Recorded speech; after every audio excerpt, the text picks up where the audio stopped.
So please join me as I welcome our next speaker, Jaiya John.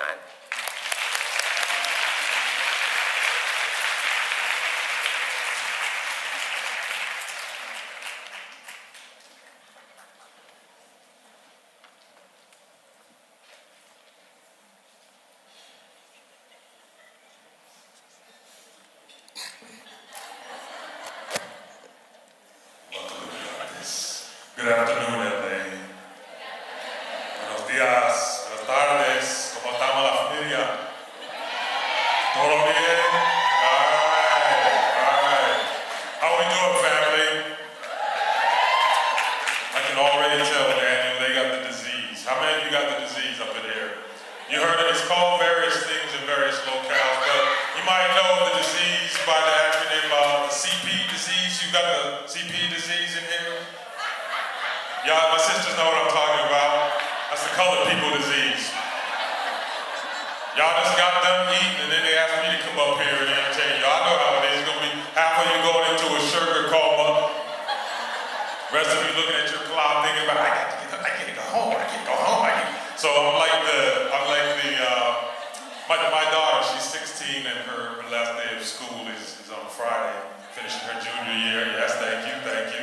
So I'm just thinking, of all that excitement at that age, at that point in time. It's the last day of school, last class before summertime, you know what I mean?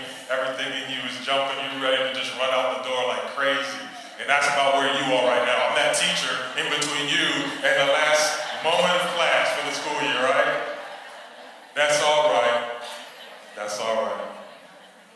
I want to give thanks above just for the blessing of us all being here well and healthy. Is that all right?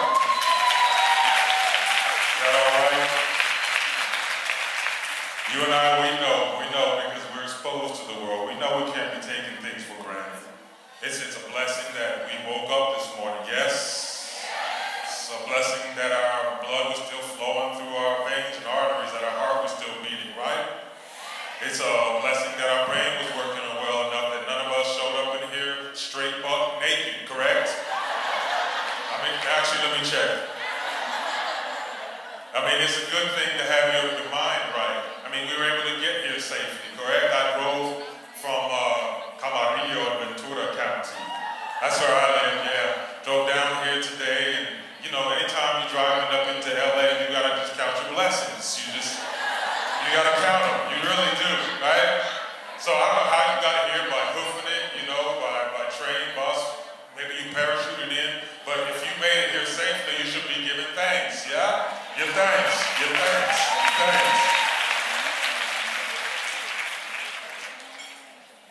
I love to celebrate the unheralded ones. We have to show our appreciation for my brother Daniel over here on the AV who's made this all happen. Give me your appreciation. Yes, sir. I'd like to thank Jan and Joanne and Amanda and everybody who's been a part of working behind the scenes to make a gathering like this happen and make it possible. But not just to make it possible, but to make it beautiful. And I showed up, and right away I could tell, this is going to be good. It's a party.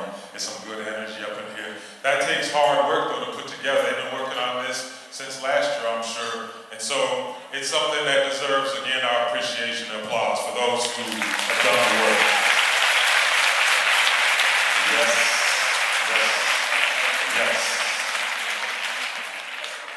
It's a party up in here. I didn't know we were going to be dancing and whatnot. That was kind of a tease at the end there, Joanne. I wanted to see how low y'all could get. I wanted to see how low you can go. Come out of here with some sprained hamstrings. All these health folks need to go straight to the hospital. Hospital's overloaded. They're like, what happened? An accident on the freeway? Nah, I was that first five. It's that best baby.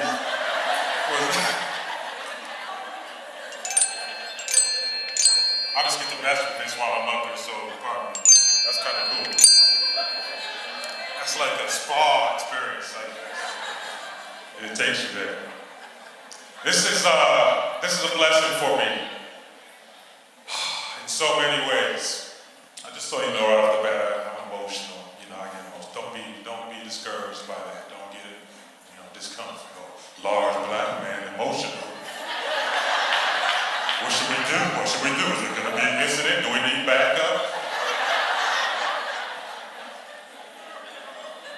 big heart, that's all. You got a big heart.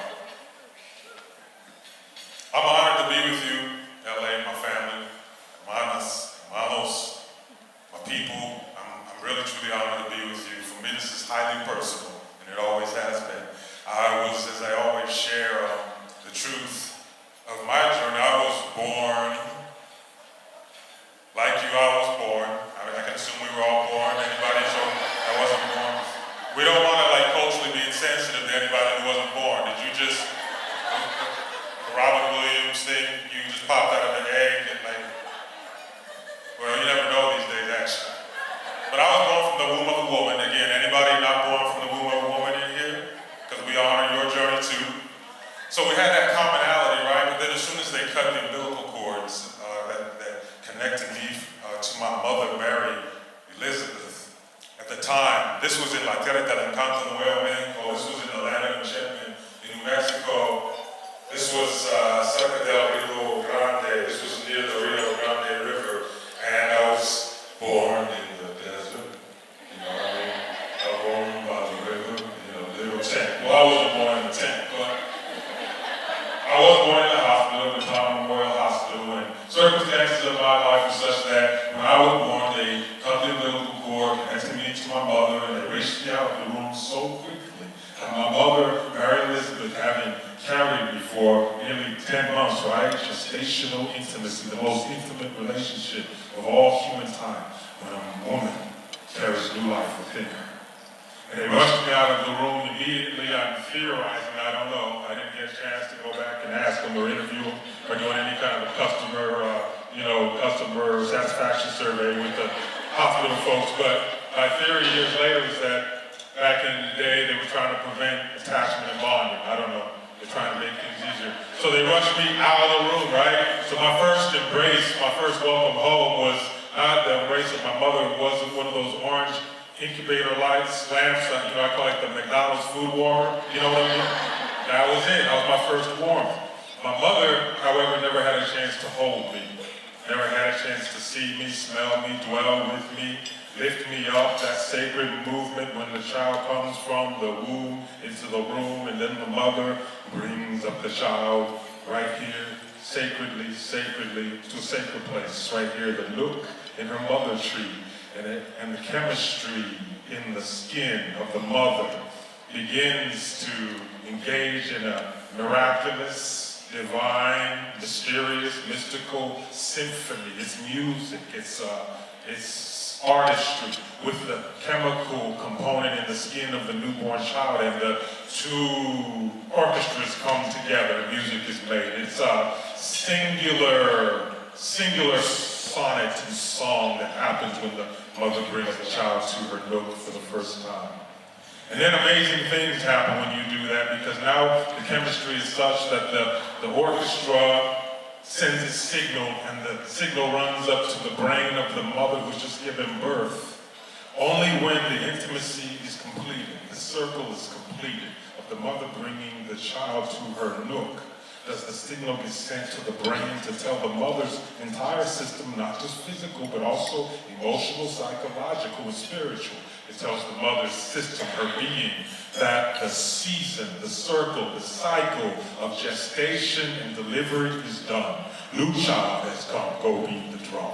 And only in that moment does the milk come, does the milk run. It is the symbol, therefore, this simple act is the symbol of what it means to complete a circle or cycle of wellness and wholeness. And you, my family, LA, you dwell in, you vocate in, you serve in, you wade in the waters of circumstances in family lives where the circle has been broken, has not been, for whatever reason, allowed to complete itself. Yes?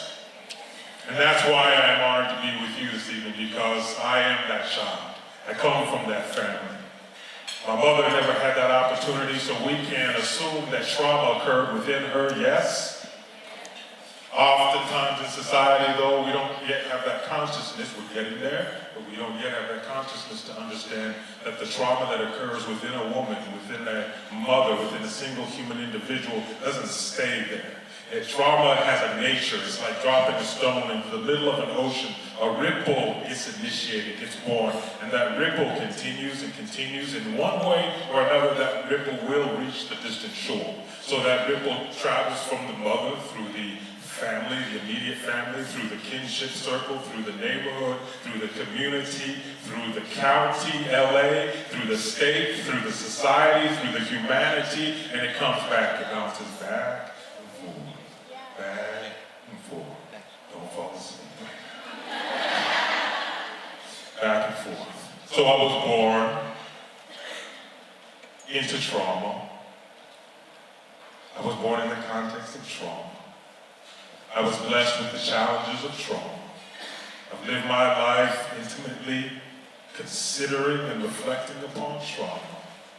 As a child, I wanted to understand what it is that's going on inside of us that causes us to harm ourselves so much and damage ourselves and damage one another.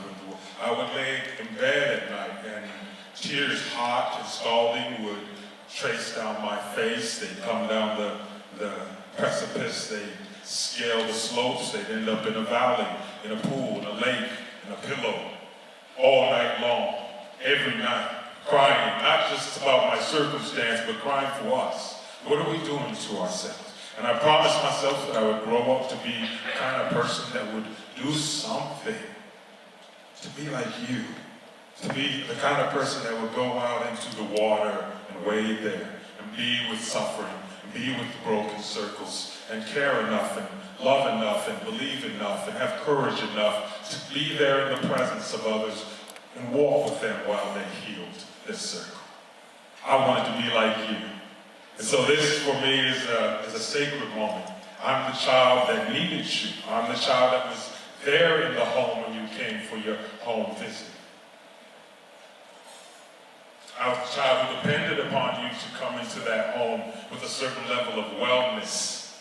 I needed you to come with a positive attitude and a warm and kind mood. But if you weren't taking care of yourself, then when you entered my home, which wasn't necessarily a home in the sense of how we might define a home, but just the place where I physically resided, the questions of whether I felt safe and cared for and embraced and secure, that's a different issue. But you came into the physical place of my residence and you radiated and resonated everything that you either had cared for within yourself or neglected to care for. And in my case, I was blessed because what I recall as a child, a young child, what I recall is you came and you brought sunshine, and you brought warmth, and you brought kindness. You sat with me, and your tone of voice was gentle and tender and loving. It wasn't hurried and rushed and harsh. You know how you feel sometimes when you leave the doctor's office after your medical appointment? You know that feeling? That anxiety, you promised yourself, you said, man, okay, this time I'm gonna make sure I answer all my questions. I'm gonna get all my questions out. I'm gonna write them down on a list. I'm gonna put them on my cell phone. I'm gonna send it to myself in an email and a text message. I'm gonna post it on Facebook. I'm gonna make sure I remember all my questions. And darn it, I'm not gonna let the doctor rush me out of that appointment without all my questions getting in. I'm gonna keep my questions. I'm paying for this. Remember that whole thing you went into? And then you got to the doctor's office. The doctor was being like all Western doctors tend to be, unless you're fortunate, where the doctor's not even establishing eye contact with you, not looking at you. The doctor's looking down, right in nose, and the tone of voice is such to indicate to you, and the energy indicates to you that I'm busy today. Ma'am, sir, I'm busy today. I've got many patients to see. What is it? What's going on? What's your symptomology? Let's address your symptomology, not the etiology. We don't have time to deal with the roots. Let's just get to the symptomology. I'll give you a Band-Aid. I'll give you a prescription. I'll send you on your way. What do you need today? And then you start feeling, because you're a decent human being, you start feeling guilty like, oh Lord, I'm taking up the doctor's time. The doctor probably got a lot of people to see. This doctor's probably stressed. Oh Lord, Lord, you start singing the blues. How come me here? I wish I never was born. And you just start, you're not even African, but you singing Negro spirituals. Sometimes I feel like a motherless child. And all Hovis has done and had to do, you don't even know what's going on because you're a decent person and you feel bad for the doctor. You thinking, oh Lord, let me get up out of here. You get back to your car and you realize, darn it, I asked about one question out of 15. I paid for that. A lot of times we don't understand that the children and families whose physical space, whose physical residence we visit, they often have the same kind of experience. They're traumatized, and so they're very sensitive to the energy that people bring to them. Very sensitive. This is one of the gifts that life does give us when we have been hurt and wounded. We may be broken, we may be battered and bruised and down on ourselves and not thinking straight, but one of the things that does happen when we're hurting is we are given sensitivity.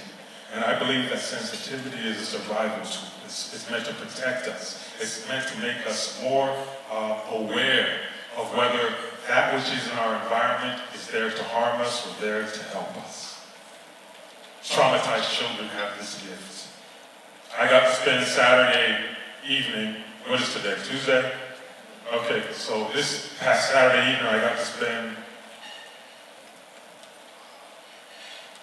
I get emotional thinking about them. Dozens and dozens of these beautiful souls. We call them adolescents, we call them teenagers, we call them teenage drama. But these are human beings, man, and they're trying to figure out. The girl is trying to figure out what it means to be a woman. They're trying hard. They don't know what they're doing. They got no guidance. They're all over the place. But is this what? The boy's trying to be a man. No guidance.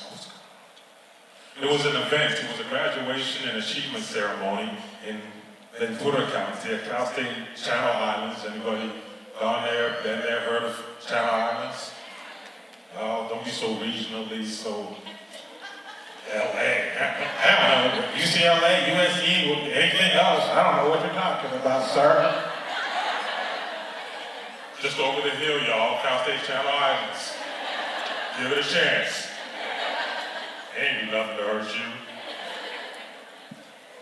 So we were on that campus, and it's called, the event's called Milestones. It's an annual celebration of all the young people from that county of Ventura who've been through foster care, homelessness, trauma, adjudication, incarceration, mental health challenges, life. Here's an opportunity for us to celebrate and honor them there. They're gathered, and I had the opportunity to share a keynote message with them, but more importantly, just to love them up, just to love them up. I love them. They are me. They are my brother Greg, who was also born into the foster care system like me, a year after me. I see him in them. I see beauty. I see someone that deserves to be loved right. And I didn't have long with them as far as the message went, but I wanted to make sure they understood something. We were not there to celebrate school. We were not there to celebrate academic achievement, even though formally on the program, that's what they were getting awarded for. But I wanted them to understand that we were there to celebrate and love them, who they are, independent of the academic journey, and independent of the grade with which they associate their identity. That identity that says, I'm a good student, I'm a bad student, many of them don't even feel worthy of being celebrated. So we spent a moment together just trying to get it right, what we were there for, to help them understand that, everybody worked hard to bring them there and to get there and to dress up and treat them like VIP and all of that, because we want them to understand how much we need them. The village needs them. The village needs them. And I talked in that brief moment about a couple of stories and concepts that I want to share with you today. The most amazing thing tends to happen when you help another human being feel that you genuinely care for them. So I'm not talking about that energy we tend to put out when we're simply fulfilling our professional duty. Traumatized people understand that energy. Children and families who are in a hard place, they're familiar with that energy because that's what they get. That's what their life is. It's a daily procession of bureaucracy and agencies and systems and professionals and paperwork and manila folders and people dressed professionally and acting professionally, professional masks that we wear. And they're used to that. They're used to the processes and the laws and the policies. They're used to that. There's a certain clinical coldness to all of that they're used to. One of the things with an audience like you that I can't help but speaking to because it comes to me a lot is this fundamental question that you and I always have to ask ourselves. When you are hurting, when I am hurting, what is it we need most from another human being? What is it we need most? Go ahead, there's no trick questions, you're not going to get hurt. Love, compassion, what? Sympathy, empathy, human connection, support. Did you say love? Did you say chocolate double bar? Did you say una raza? I'm sorry, I'm playing with you. You know, you have the answer, you just spoke the answer. What you didn't speak was that a person who's hurting needs our professional formality. Correct? Right? They don't need us to roll up and just sort of exude this air of, I just want you to know I did my MSW at such and such, and I've done at least 24 CEU hours this year of training in April through June alone. I just want you to know I read an article online, and I consulted with Dr. Phil, and I watched 2 episodes of Oprah. I just want you to know that I'm educated.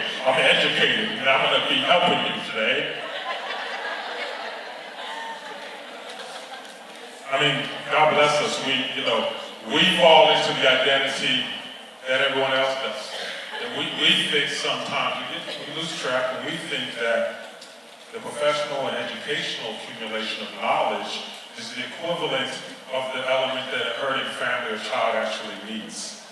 That accumulation of knowledge is supposed to be supplemental to, revelatory to, it's supposed to be almost like a lubricant within our system for the essential truth, the essential qualities that we were born with that caused us to be gifted in the vocation. So you were born for this.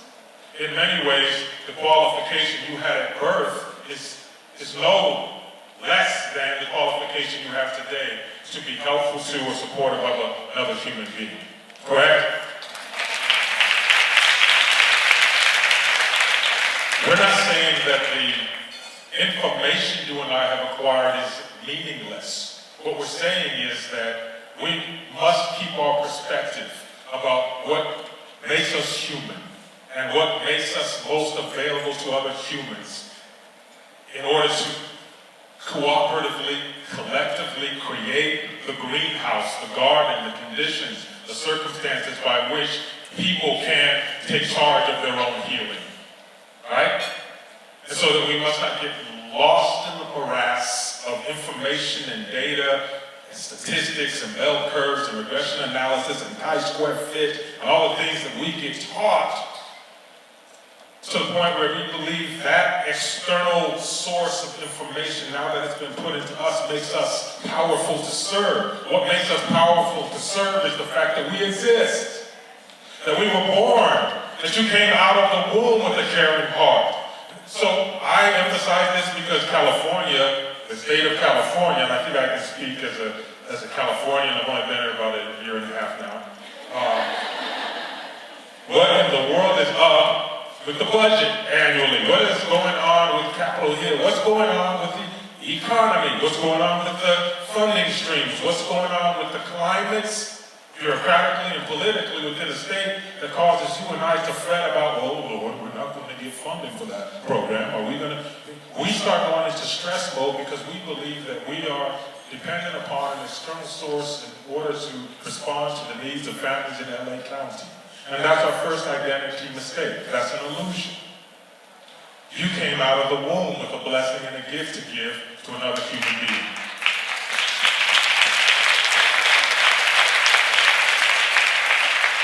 I promise you did. You came out of the womb with it. So then the challenge is really not so much about accumulating knowledge and information as we go through the decades of life. It's actually about maintaining contact with our true self. That's the challenge. In a world like this, not forgetting who we really are and what we have to offer.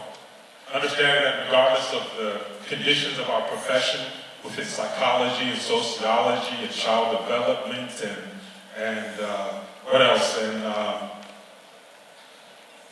give me another category. Social work, give me another category. Nursing, public health, give me another category. Early what? Early education. How early is that? How early is early education? Is it really early? Does that refer to having a class at 7 a.m., like a college class that starts at 7? I'm playing with you. I didn't like those classes. I was nocturnal. So I wasn't an early educator. I was a late educator at best. So, regardless of the realm, regardless of the category, we create all these silos, you know, as we do this work. We silo ourselves. And I think one of the greatest challenges in terms of your wellness and mine, as we do this work supporting families, is that we not lose track of the fact that the foundation of the work is the way in which we love and care for ourselves. That allows us to have access to our giftedness, our love and our compassion, our discernment, our creative ability, our problem-solving capacity, our conflict-resolving ability. All of those things exist at the center where we have to be balanced and well in order to get to them. Otherwise, we're operating from these crazy places where we're trying to refer to all of our academic inheritance. So what was that article I read 7 years ago? This family is sitting there right in front of you. They're crying, they're hurting, they're looking at you like for just a little love. That's all they really want. And then you're there sweating and stressing because you can't remember what your best practice was that you got taught last Thursday at the staff meeting. You're trying to access the best practice, and they're just looking at you like, will this woman just give us a hug? What's wrong with this person? Let me try to articulate it a different way. Let me share a story with you, if I may. Is that all right?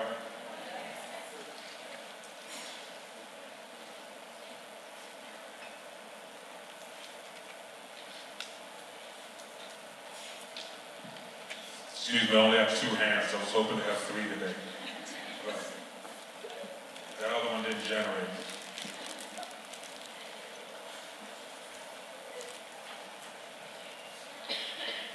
So this book is called Legendary, Tribute to Those Who Honorably Serve Devalued Children. Is that you? Yes, it is. I mean, I don't know. I'm not sure. Am I honorable? I didn't think of myself as honorable. Poor us. This is called Miss Tina. You ready? This is a story. This is you. Well, it's actually about a little girl, but she's talking about you. You ready? Follow me now.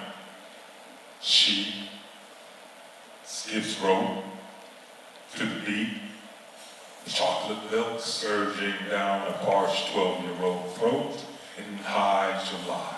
Her bare feet bouncing for relief off the street, heartbeat moving fleet, dreams dancing in her head of when her family will be whole again. Because she feels if we can just get it together, we'll be okay, because we are family. Can't nobody take that away from us, can they? That night in the glow of streetlight, hidden under the sheet, she takes pencil to paper, feeds her journal these words. She writes these words. My greatest fears. She writes. And the words are also written at the same time on the blackboard inside her mind, etched on the inner walls of her heart, where they will stay, stubborn graffiti, hidden in the shadows but persistent all the same as she writes. My greatest fears. Mommy dying, daddy crying, bad things under the bed. Somebody's taking my family away. I know a way to keep bad things away. I'll pray.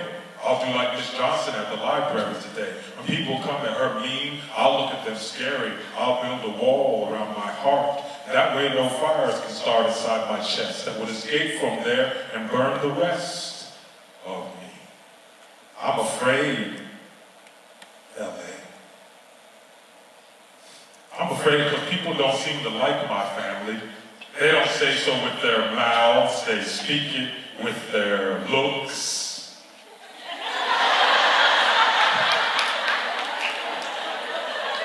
Wish I had me some cookbooks for all the cooks who come to steal our joy. I'd make me up a meal so hot and spicy that they would have to ask us for water. At least for once they'd be asking my family for something. Seems like we're always asking somebody else for help. And then when they do help, they always give us that look like we are something less and they are something more. But they don't know my godmother. She can sing like an angel. They don't know my best friend Keisha. Can't nobody add numbers fast as she can. And they don't know my Uncle Roy. I've seen him make a gourmet meal from nothing but flour and water, seem like to me. Now my daddy, let me tell you about my daddy. He may not be fancy, but he can dance with mommy. He can get down. I mean, real sweet and make her feel like something special when he diss her. That's my daddy. And my mommy, she may not have all the best dresses in schools. She may not talk smart like, but she knows more ways to stretch a dollar than those folks in their suits and nice cars, always stressing their budget and fussing about stocks and bonds. In my family, we can tell some stories, keep you laughing most of the night. Stories about folk we know, some we don't. Some of them we don't want to know either. We tell stories about Moses and Miss Harriet Tubman and Jesse Owens, Cesar Chavez. We tell stories that make you feel good about yourself. Yeah, we can light a fire with stories and keep the house warm till morning nights. I just hope that nobody ever takes me away. Because how would I ever find my way back? And why are people always talking about sending me to a better life anyways? Folks seem awful comfortable with the idea of me never seeing my family again. I read my books. I remember they used to do that to slave children, send them away to a better life. I bet in the master's house when trouble came, the children didn't get sent to a better life, to a better place. Seemed like folk think that children like me weren't ever supposed to be with our own families in the first place. Yes, I read my books. They took certain other children away too. They called it making them civilized. They used to cut off all their hair. Us, they take us and cut off our memories of who we used to be as family, as community. But what if I don't want no better life? What if I just want my mommy and to play with my brother and to keep going to my school, never ever split up with my friends? So what, mommy's not doing well? I'll go stay with Big Mom. She loves me too. And if not Big Mom, more than 2 people in my family love me. Ain't that true? I get so tired, I just want to sleep and wake up and us have everything that we need. I don't need another family. I just want people to stop being so mean to us. It makes my daddy cry. Now listen up, LA. There's this woman, Miss Tina, from the agency. She for real. I'll tell you how I know. Most folk don't look me in the eye when they speak to me. I mean, they do, but really they just looking right past me. Like I'm a ghost or something, and they just talking to the wind. But Miss Tina, she can look me in the eye. I can feel her gaze settle on my soul. And when I speak, or even if I don't, I can feel her listening to me. Now that's some real stuff. Yeah, Miss Tina, she not like some other folk. I've even seen her look at mommy like mommy's a real person. And Miss Tina, she don't know, but after she leaves, mommy floats around the house like a queen or something. I like that because I don't think that most people see mommy's beauty. Does being poor make your beauty invisible? That's what I wonder. Miss Tina, she talks to daddy like he's a full-grown man. Not a boy. Seem like if you're a man like my daddy in this world, if you stand all the way up, they beat you down. And if you crouch down, then they smile and pat your back. But don't ever stand up. Daddy wasn't made for that, I don't think. But after Miss Tina leaves, I notice daddy treats mommy better. After Miss Tina leaves our home, I notice daddy treats mommy better. Heck, he treats us all better. And Miss Tina, she don't know that. It must be hard for Miss Tina working with all these families like ours, because it seems like she don't have much support. Some days I see her dragging her spirit around and behind her like it's about to fall off in the dirt and get lost. I wonder if a spirit is like an umbilical cord. Wonder if you cut it loose, does it shrivel up and die? Does the spirit do that? I hope I never see that with Miss Tina, because then who would treat us right? And who's going to believe in us? I think it must hurt a soul a whole heap to have the whole entire world not believe in them except for just one person. I wonder if that's what Jesus felt like when they strung him up on the cross. Poor Jesus, he didn't have no Miss Tina by his side. Sometimes I feel like everybody wants to crucify our family for being the way we are, like we did something wrong by not having money and making mistakes. But don't the people who get to keep their children make mistakes too? Who's there to scold them? I remember the time Miss Tina thought Ricky and me might have to get put with another family, or at least in another home. I remember how she sat with us and made us call all the relatives together to talk and figure out what to do. I remember how she kept asking us about our strengths. I thought she meant who had the most muscles. Later I realized she meant how do we deal with our troubles. She kept pushing at us and trying to help us help ourselves. Eventually we found a way for Ricky and me to stay in the family while Mommy got better. Auntie Ruth took us in for a while, but at least my nightmare never came true. They never took my family away. But you know what? I do believe that if ever Miss Tina had to put Ricky and me in another family, I do believe she would pick a good one for us, not any old family. I trust Miss Tina because I think we mean something to her. Most people, when they come in our house, they look around and start frowning. Miss Tina, she comes in, her eyes always light up when she sees us in our home. I don't know if she's faking as far as not liking what she sees around our house, because our house does not much in it, but at least she cares enough about our feelings to fake like she's happy to see us. At least she cares enough to act like we mean something. That's more than we're used to. Nah, but Miss Tina, I think she really does care. If I was the people running the agency where she works, I'd pay Miss Tina $1 million, because that's what she's worth. Every time I sleep through the night and wake up and my nightmare hasn't come true, that's when I think Miss Tina is worth more than gold. When I grow up, I'm going to make something. I'm going to make something with my life. Just so I can turn around and thank Mommy and Daddy and Miss Tina.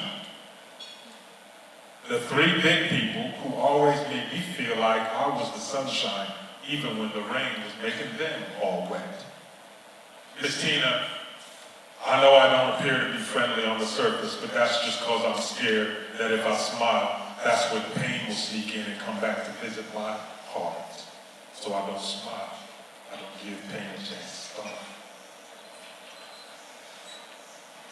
The little girl, she turns the page in her journal and writes these last words.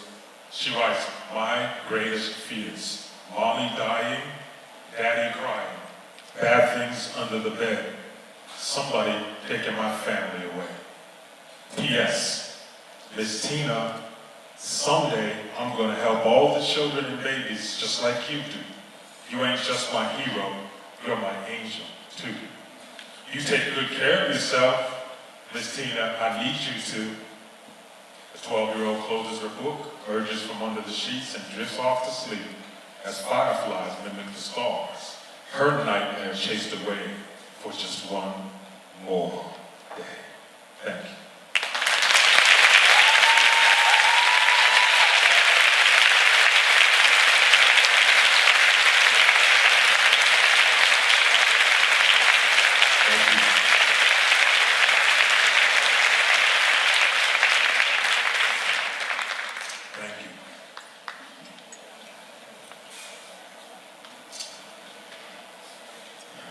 It's pressed upon my heart, as it is with your hearts, I know, that we must be ever so sensitive to the way in which we enter the home that is another human's life.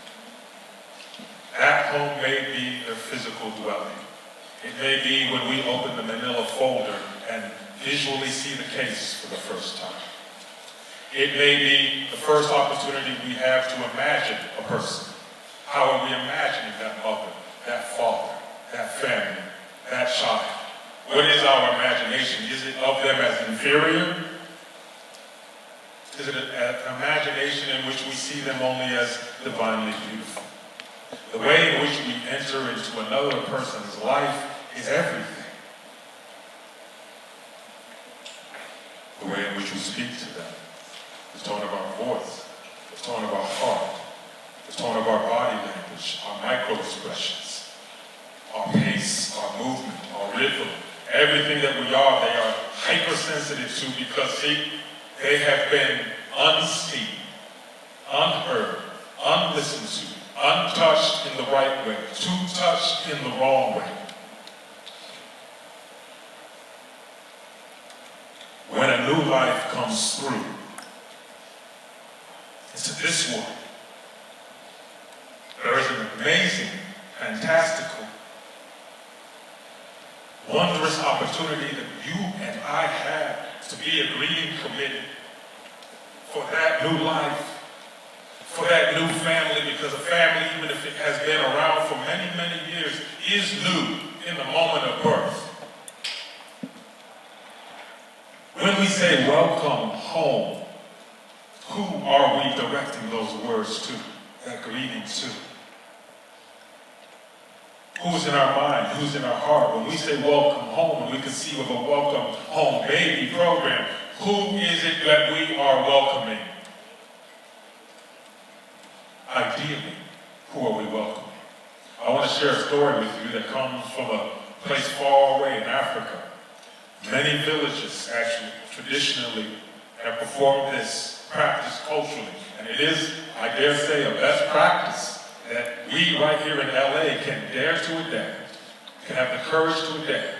Sometimes best practice is not that which comes as a result of a 10-year longitudinal study in which you put numbers into a machine and then did your statistical analysis. And then in the bottom of the report, you had your little one paragraph saying this is how we should proceed forward. You tried to give a sociological context. After all, what you really did was crunch some numbers.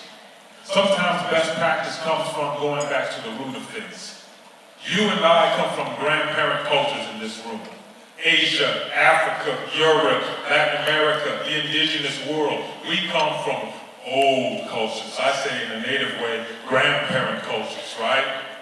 And the question is, are we still listening to our grandparents? Or have we fallen so far and forgotten ourselves so much that we have no respect for that voice of wisdom? We come from cultures that are thousands of years old, that have known how to do this thing called child and family and community. They learned lessons the hard way over thousands of years. Then here we come along, United States of America, 200 plus years of age. We're a newborn, as a matter of fact, chronologically, and we have the gall to believe we are an advanced society.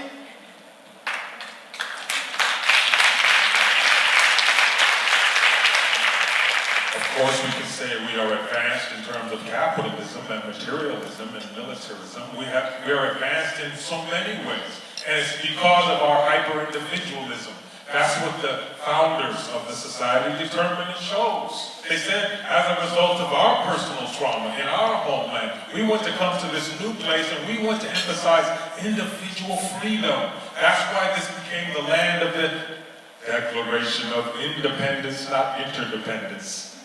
The focus was on the right of the individual to manifest the life that he or she desired without the oppressive element of government and system and society, right? We have to take a look in the mirror at who we are if we're going to get to the root of this issue. When we answer the question, who are we welcoming home? Because of a hyper-focus for 200 plus years on the individual, we have not developed this other muscle. That's the muscle of the collective, of the whole, of the village.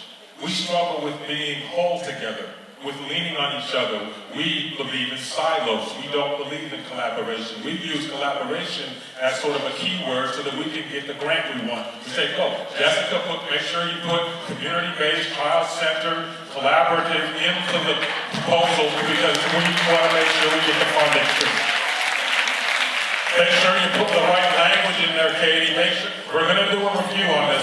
We need 17% of our words in the document to reflect currently trending. Oh, look on YouTube, Google. We got to the whole point where it's social media driven now. Could you go and look what's trending on Instagram and Twitter? If collaboration is high on the list, we need it to be high in our proposal. You understand that, Stephen? So Stephen goes running off and he tries to sweat and he's under pressure because he's the grant writer. He doesn't even have training in grant writing, but we put him in the job because nobody else wants to write the grant because it's a soulless, thankless thing, right? Let's be real. Let's be real. Stephen's like, man, I went to school. I got my MSW. I thought I was, what is this? What is this? And he's all sweating, but he's like, okay, 70%. And he starts shoving the word collaboration into the document, right? Because we're desperate to get the funding. We need the funding to serve the families. But nobody ever sat around the tribal fire and even had a conversation about what do we mean when we use this word, collaboration. See what I'm saying? You and I are part of a culture that struggles with being together. We're very good at isolation and siloing and having territories and having segregative moats around our territory. Don't you step, go back on your side. My brother Greg was a slob. We shared a bedroom growing up. Love that brother. A slob, man. And I was like, you remember the odd couple, what were their names? Oscar and Felix. Which one was the slob? I was Felix. Just straight uptight, anal. I had to have my stuff just right, you know what I mean? Greg's stuff was just all over the place, you know. It was like actually some sort of a magic act. I would clean the room, I would scrub it down, polish it, and I would step out to go play for about 37 minutes. I would return to the room, and it was just complete entropy. Stuff was just clothes hanging from lamps and things. I never did understand. I just thought, was elves working in here while I was gone? So I had developed this sort of silo psychology, this mentality of, okay, here's our imaginary line, don't cross the line, okay? Here's my bed, I made up the covers of the sheets this morning, don't mess with that, don't get in there like Pigpen and wallow around in the mud and just leave my stuff alone. We were boys trying to do our thing, right? But we do that, you and I, we do that, we're part of systems that do that masterfully.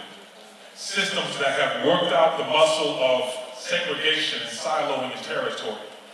If you're in psychology, you shouldn't even be attending an event with somebody in sociology. You shouldn't be attending are you in education, sir? You shouldn't be in the room because we're dealing with child welfare. And so I, as a person who does this work around the country and around the world, it's interesting and fascinating for me because I come to these spaces where people have gathered to work on this issue of supporting children and families, and you always see some weird segregation dynamic going on. Either the people from education aren't in the room, maybe they got invited, but they acted like they didn't get the email because they really didn't want to come, or at juvenile justice or probation, they're not feeling it the way that you designed the flyer, you didn't use the right word, we're not comfortable in probation when you use words like collaboration and compassion. I'm not messing with probation, I'm just giving an example. So what I've noticed is that if we're not very careful with the language that we use in these enterprises, we turn certain sectors off because they are so segregated within their silo, right? The thing about silos is we have to understand what they're really for. When I was growing up, the family, we would pile into a station wagon and drive from New Mexico all the way across the country back to the Midwest because my mom and dad who raised us, they were from farm country. They're from Illinois, and Iowa. How'd that pronunciation come to be anyways? Illinois. Is that a French word? Nobody knows. Nobody in this room knows. Why am I asking? You guys are not culturally competent. I 16-year-old, if she were here right now, she'd be looking at us with attitude, she'd say, people, Google it. But she'd say it with better attitude than I, because I'm not a 16-year-old girl. There's that, a special attitude thread in there. We'd go back in the old broken down jalopy station wagon, 7 of us deep, right, kicking at each other, fighting. My poor parents, their blood pressure was going through the roof. Dad's turning around while he's doing 80, swatting at us with one hand, fun times. And so we'd go back and the terrain changed from desert and mesa tops, cactus and yucca, road runners, and we'd be back in the Midwest, to visit their relatives, and all of a sudden you start seeing these green things growing up everywhere. Strangest thing I've ever seen. Come to find out, it's called corn, and stuff apparently grows everywhere. You would go for miles and miles and days, and you're just driving through cornfields. But I remember in my mind, we'd also see these steel things coming up like a phallic symbol in the middle of the cornfield. Control yourself, people. Control yourself. And those things I come to find out are called silos, right? The thing about silos is interesting. A silo exists so that you can store and preserve seed, so that you can preserve content, correct? Well, what is ultimately the value of the seed? How is the value of the seed actuated or realized? You have to take it out of the silo and you actually have to plant it in the earth. So all those acres and acres and acres and acres that you see around our country's heartland, that is the consequence of somebody realizing that at some point the seed, the grain, has to come out of the silo. In psychology, sociology, public health, social work, early education, late education, and medium education, like noontime education, nursing, and all of these different arenas, we are practicing the siloing of our seed. All of your brilliance and creativity that you came into the world with, all of your compassion and love, you get into the industry or the arena and you become socially encouraged to silo yourself. Silo what you got, right? And if you did advocate for, hey, why don't we collaborate, like actually collaborate with that program over there or that project over there, because we're serving the same families in LA. And you think to yourself that that's logical, right? But you get sanctioned socially for doing such a thing. So a big part of the challenge, and ultimately where we're at, is we as a tribe or a village are still trying to figure out how do we truly and effectively welcome home, not just a new life, not just a newborn, but welcome home the family in that moment that is also newborn. Welcome home the neighborhood and the extended family, which is also in that moment newborn. Anytime there's new life that has come, you go get the drum. You beat the drum, because when new life comes, everybody is newborn. Everybody, the agency, the professionals, the administrators, the judges, the attorneys, everybody is newborn because something great has just come into our time. And we need to pay attention. So here's the story. Over in Africa, when a woman comes with child, when she becomes with child, she has been culturally in this particular village been raised and shaped and trained and socialized to understand that she has a sacred responsibility in that moment. And it's not an individual one. It's not about her wrapping herself in her security blanket and hibernating for the next 10 months. She understands that there is a collective communal responsibility. And here's the first thing that she does in this village. She knows she is with child. She goes and gathers all the female members of her village. She gathers her mom, her aunties, her younger sister. She gathers her best friends. She gathers her abuelas, her great-grandparents. She gathers her womanhood. That's not actually the word womanhood. Don't use that. Because I know you can picture my stuff. Womanhood. I was just testing it.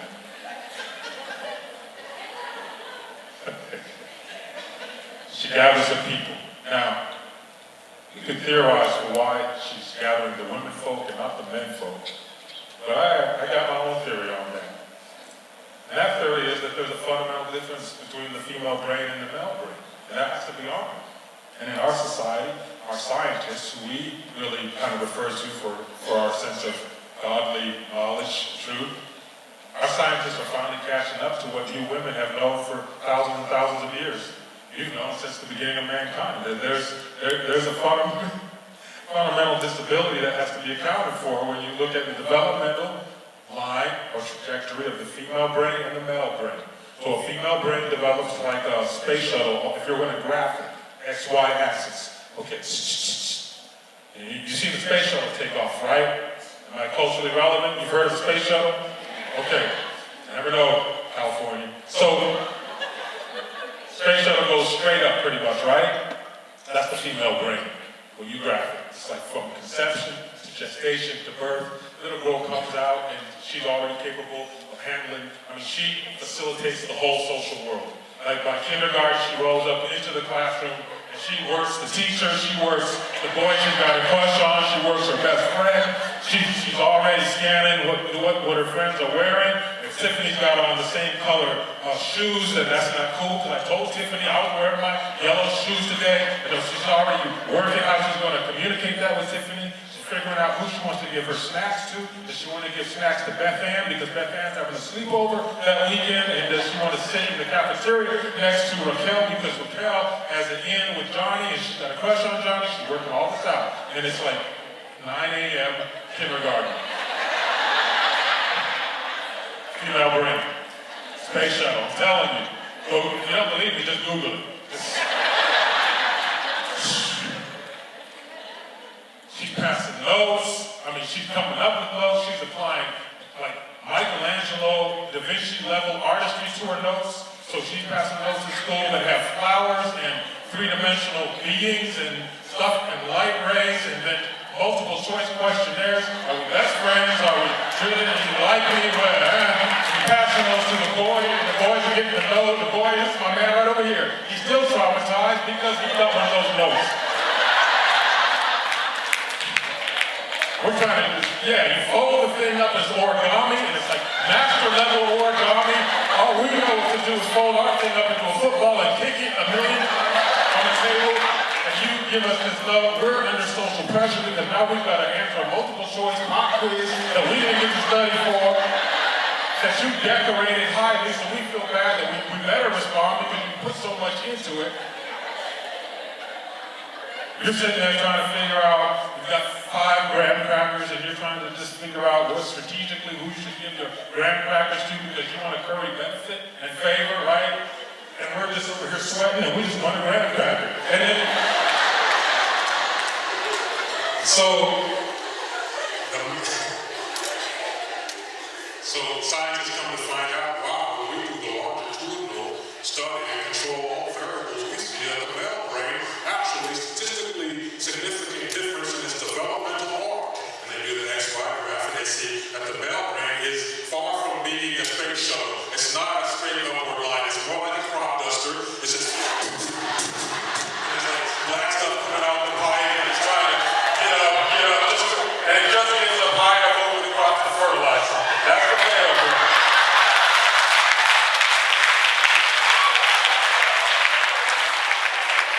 Female brain, male brain, aka main brain. Now, ladies and gentlemen, it's why the African woman takes her people, her womanhood, and gets ghost. They go out into the woods, far away from us men, and they sit in a circle of womanhood. Now, the job is this. This is the job. They're sitting in the woods. Bird, song, crickets, all the cool stuff. The job is to recognize the first notes of the song of this new life. That's the job. In their time and place, they're literally listening for a song because they recognize that every new spirit that comes into the world is so divinely unique that you can identify it according to a song. In your world and mine, we might think of that because we're sort of handicapped culturally in that way. We might think of it more as a metaphor for what is that person's personality? What is her aura? What is her giftedness? What are her traits? Right? So here they are sitting in the circle and they got a different sense of physical space, so they're all close up to each other like this, they're on each other's heads on shoulders, legs on laps, they're all like pretzeled up. It looks like a game of Twister. We're not like you and I. If we went out into the woods right now and did an exercise, we'd be sitting like this. There'd be 7 yards in between each one of us. We'd be so uncomfortable and nervous. They're all up on each other. This intimacy allows them to have a better sort of, what do you call that in electrical terms? Conductivity. So, life's happening. Now for anybody who doubts that new life inside of a woman has the ability to articulate and express its song, just ask a woman who's carried new life. You talk about hypersensitivity. That baby in there knows everything that's going down with mom. Very quickly, that baby begins to assert its personality and its nature and lets mom know. And that baby starts to manage things. The baby manages the pregnancy. The baby lets mom know, I didn't like what you just ate. That was a little spicy for me. Baby, no, and those babies are strong from the get-go. Baby manages the pregnancy. Maybe mom got into an argument with someone and someone was yelling at mom. Well, that gets right down into the baby. The baby said, Mom, I don't like the way he spoke to you.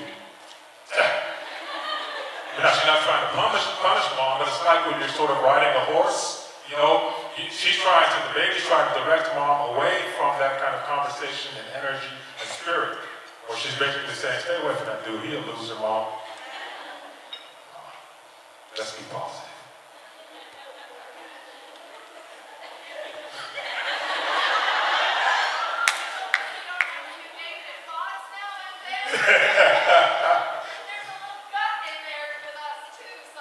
There's a little gut, yeah. So we can actually, we can go on all day with examples of what the baby is trying to communicate to mom about various aspects of the mother's journey through that 9+, hopefully 9+ months of gestation.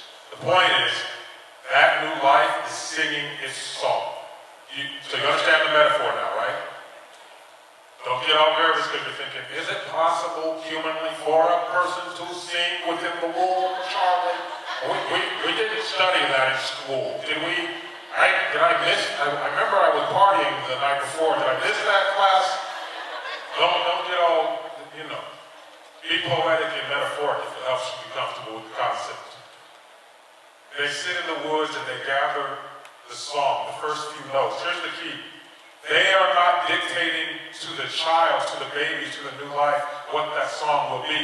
The baby, the new life is dictating the notes. The baby is saying, I'm quiet, I'm introverted, I'm extroverted, I am humorous, I'm a clown, I'm a jokester, I'm serious, I'm uptight, I'm laid back, I like to eat, I like to sleep. The baby is communicating all that with the notes of her song. And not just mom is getting that, but they are spreading throughout the circle, to all the other female members. When they get to the point, they might stay out there for several days. That's the measure of devotion we're talking about here. You can, by the way, transpose this when you're thinking about here in LA, everything from the way that we come up with law, policy, practice, and then ultimately persona. The feeling that families get when they engage with you and I. Because here we are, we're constructing our way of welcoming the baby home, welcoming the family home, welcoming the community home. We're constructing it, but in what way are we constructing it? What intuition, what voice are we listening to? So here they are in the village, they figure, okay, we got the song down well enough, we can go back to the village. They go and they gather the men folk. The men come out, you got the boys, you got the granddads, you got everybody come out, and then the women say, we would like to introduce you to this new life that's come. New life has come. Go beat the drum. So they actually go and they have a ceremony, and they're beating the drum, The women begin to teach the song as far as they know it. They've just got a few notes down, because the baby's still got a lot to teach us, especially after she comes out. But they've got the first notes, so they teach this to the boys, to the men.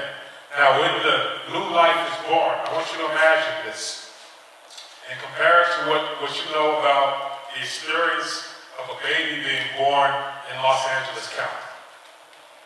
Just do a comparative analysis in your mind real quick, or do it right here in your heart, actually. In this village, the baby comes out. As she comes out,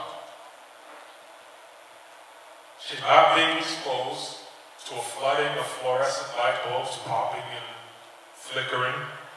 She's not being whooped on the butt. She's not being yanked and pulled. She's not being exposed to all sort of crazy voices and stressed out adults. She's not being exposed to hustle and bustle of, cars and things and this and that.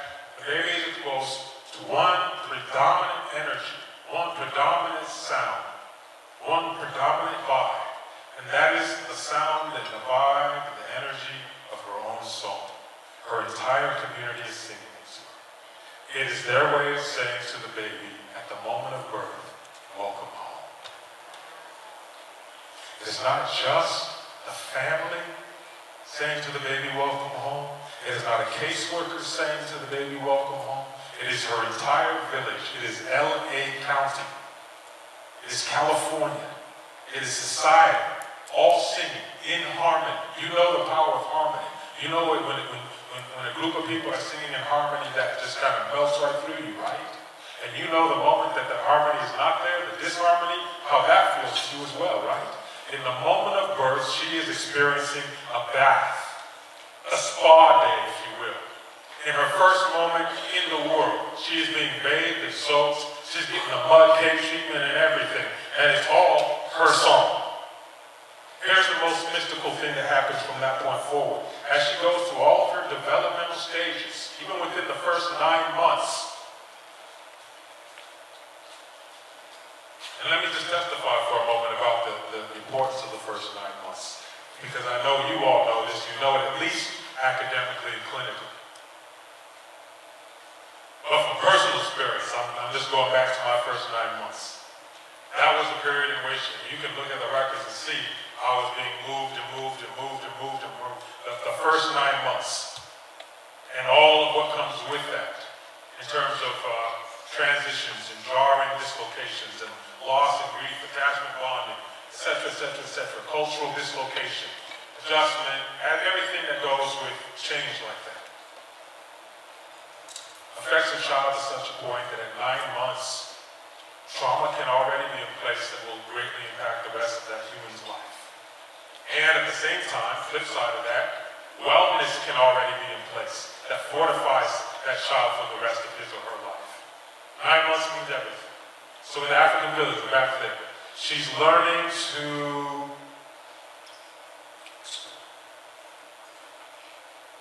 express things with her facial capacity, her micro-expressions. And as a result of that, there's a rite of passage that happens. The community gathers around her, the village, and they sing her song. When she first speaks, they gather and they sing her song. When she first eats solid foods, they gather and they sing her song. When she can first sit up on her own. I couldn't do that, by the way, even at 1 year old. I had no muscular development whatsoever because I have been lying in a series of, let's be accurate, dresser drawers for 9 months. And that flat spot, the flat spot on the back of the head, that's indicative of the understimulation. And so also the absolute lack of any kind of muscular definition or tone. So at 1 year, when most children are running, I couldn't even sit up. So they had to put pillows around me to keep me up. And then I remember when I was placed in the home, ultimately, where I was raised, that when my dad would do calisthenics, he would sit me on his lap, and I would be facing him. He'd take my hands and he'd pick me up, sit me down. Pick me up, sit me down. This was back in the day before, everyone was trying to get the booty big and doing squats like that, right?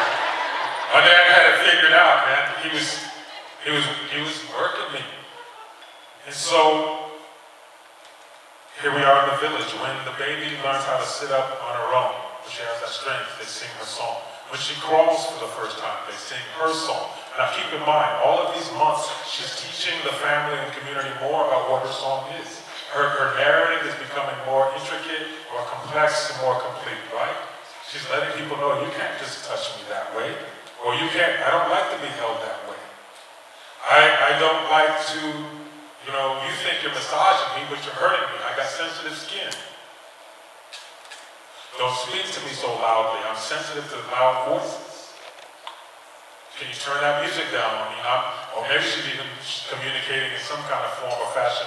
Yeah, I like that. I like that Spanish guitar music that Rodrigo Gaciela, but then you started putting over some like old school hip hop, and I'm not feeling that, Mom.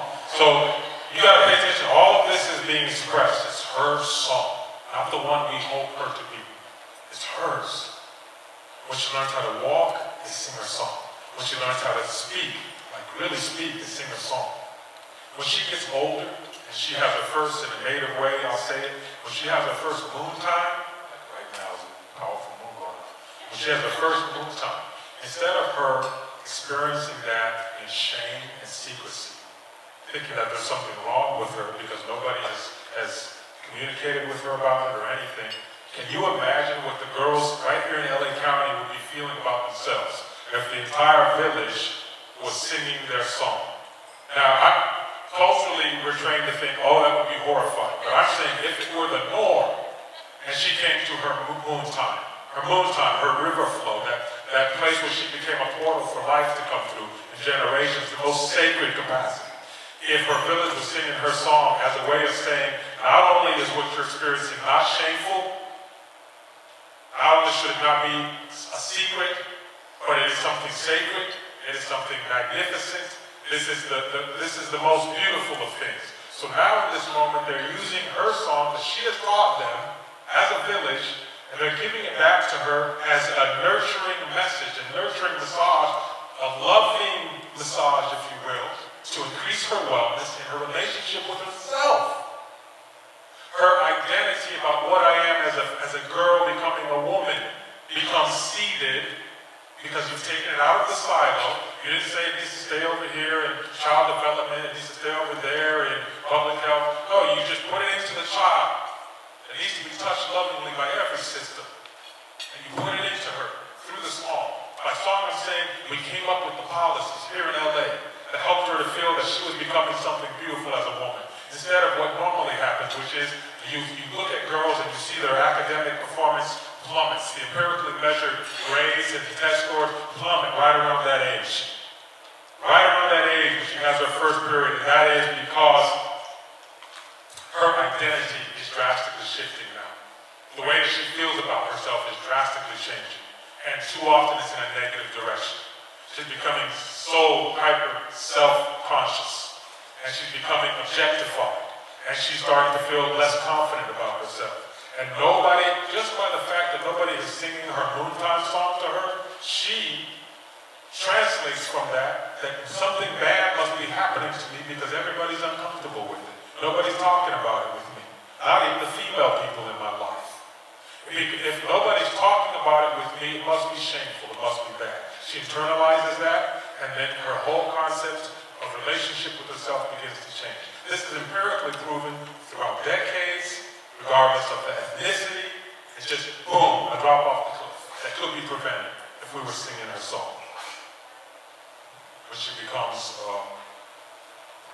a wife, they sing her song. When she becomes a mother, they sing her song. When she becomes an elder in the community, they sing her song. When she passes over the River Jordan, singing her song. So I want you to imagine a baby born in Los Angeles County today who comes into the world having this entire village that you represent, that we represent, having already paid enough intimate attention to who she is by any means necessary, by clinical skill, by intuition, by compassion, by love, by simply paying attention and being present. She comes out and she is bathed in her song, and then she spends the rest of her life, all the way to her transition, being bathed in her song. Can you imagine the wellness outcomes, you like that term, outcomes that we would experience with a child like that? Right?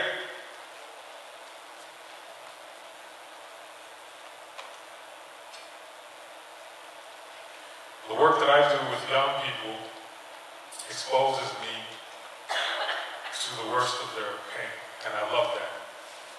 I do sacred youth circles, I sit with these young people who were once babies that are coming into these families right here in LA County. And they sit with me, and they've gone through hell, and they are battered, they're torn up, suicidal, depressed, they've been through the mill, they've been locked up, they've been put down, they've been beat up, they've been tracked, they've been drugged, they've been injected, they've been stigmatized and labeled and ridiculed and dehumanized, all of that. And so often, before I come and sit with them in the sacred circle, the organizers of the gathering, they'll try to warn me that, Jaiya, we don't want you to be offended. These are the hard cases. They've been through a lot. So they may not open up to you. That's always the warning, right? Because we're always so worried about the list. And I smile, nod my head, thank you for the warning.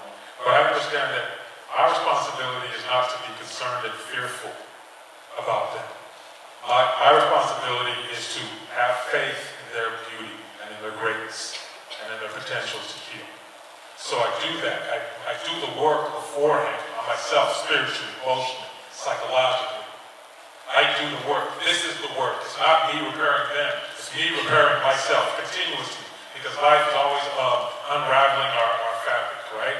If we're not good weavers, we end up just a bunch of string on the ground, blown away in the wind. We have to keep our fabric together. So I do that work. I go and sit with them in the sacred circle. Then I begin to pour out the truth of my love for them. I begin to pour out the truth of my story. I don't lie to them. I don't bring that professional authority. I have just grown comfortable with just being broken with them. So I cry with them, I laugh with them, I share my story, I let them know the truth, I let them know that at your age, when I was a child, I thought as a child, I spoke as a child, I reasoned as a child, because I did not yet know what it meant to be a man. I was lost in a foreign land. I needed a helping hand. I was so confused within my pain that I turned it into a greater pain. I began to cut myself and burn myself and unlearn myself. I began to neglect myself and abandon myself and marginalize myself. I began to cannibalize. I began to burn the world because I was burning inside. I would set fires. I would lie, cheat, and steal. I was doing all of these things and still going to school and getting my grades. You see, we can't be fooled by the way that we wear. We have these masks that we wear as human beings to make it seem like we're cool, we got our stuff together. But inside we're falling apart, right? Children and adults, all of us. We wear the mask. That's a classic poem. If you don't know it, Google it. We wear the mask. We're really good at wearing masks as professionals, you and I. And here's the thing. When we wear that professional mask, the person that gets hurt the worst is not actually the family child that we serve, it's us. So when we're here talking about celebrating your wellness, your beauty, the work that you do, it's imperative that we really pause and pay attention.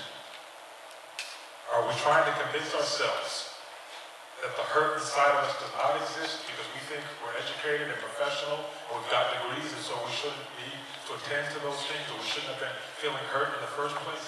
Is that the mistake we're making?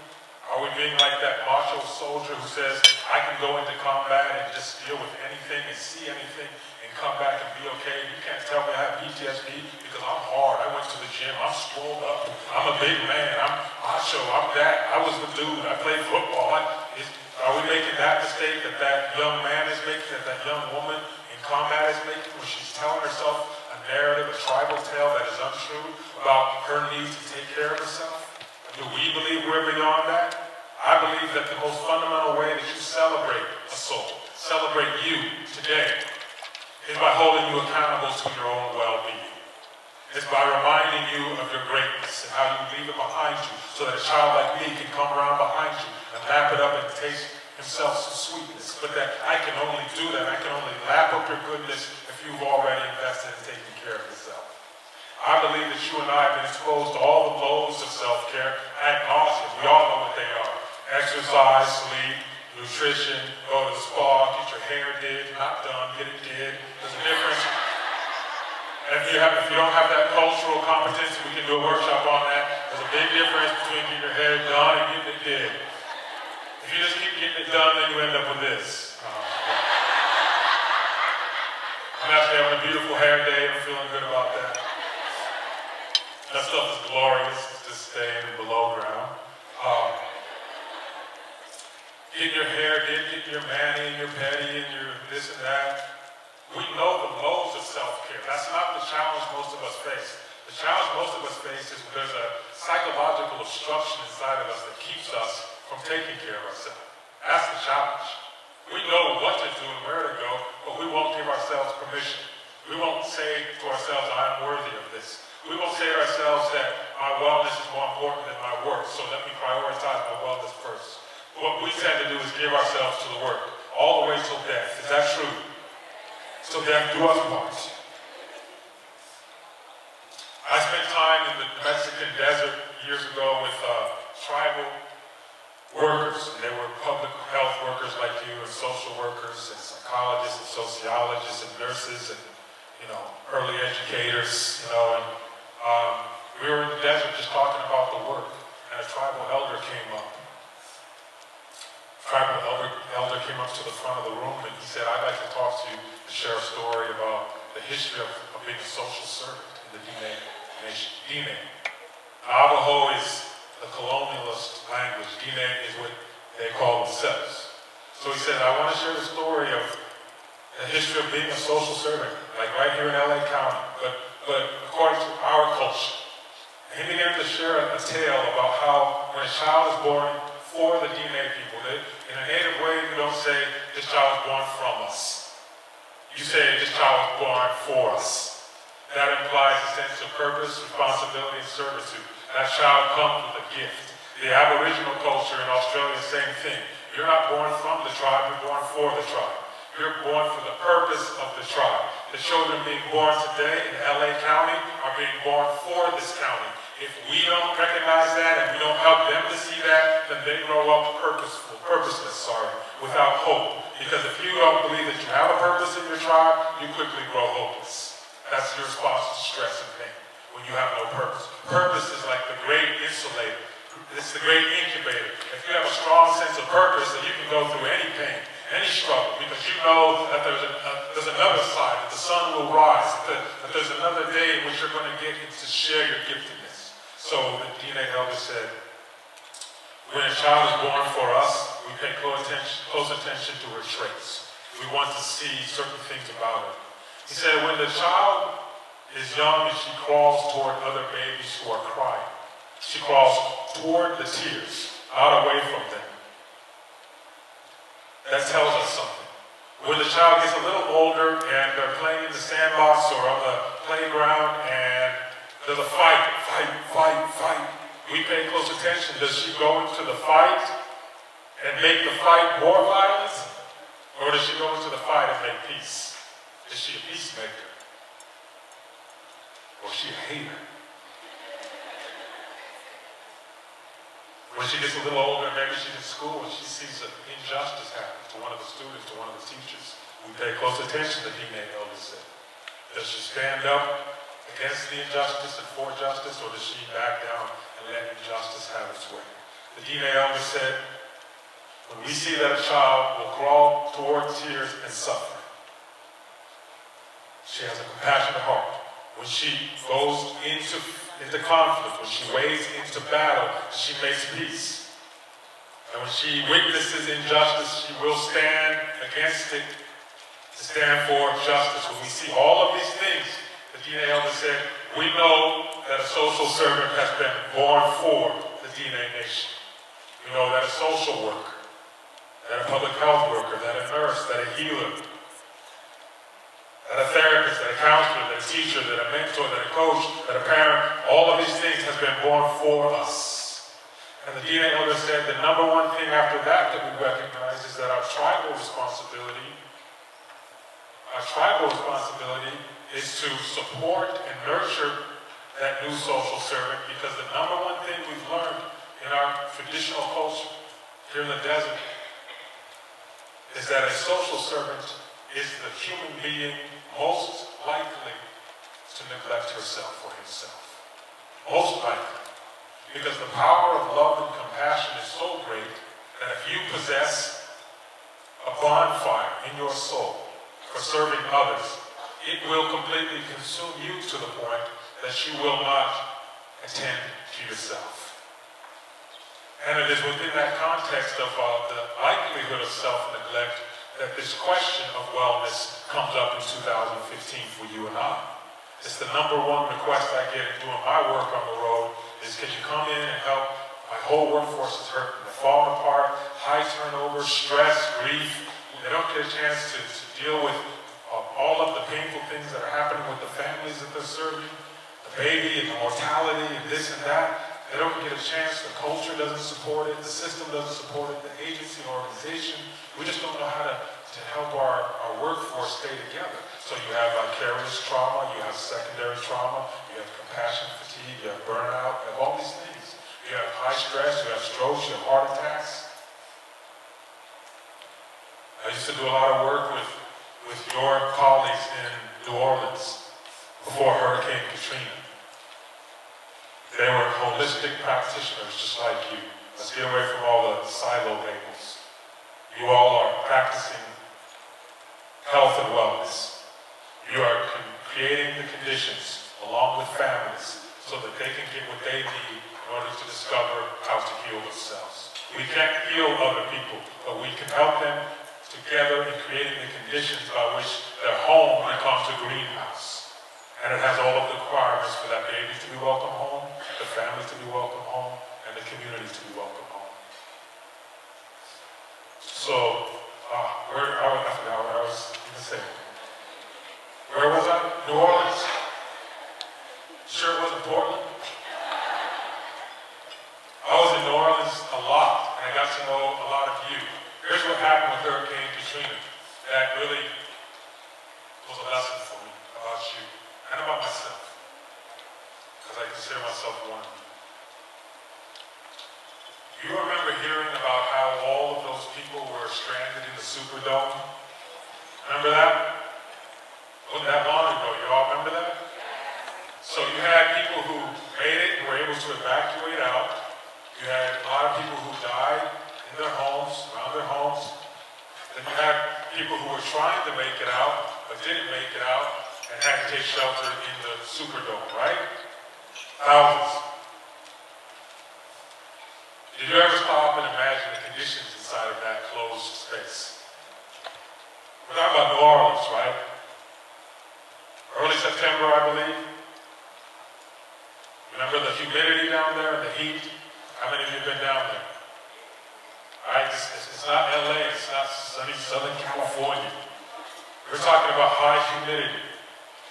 And the Superdome wasn't like it was just humming along like the Super Bowl was going on and they were trying to make all the patrons comfortable. That thing there was no power going on. There was no AC.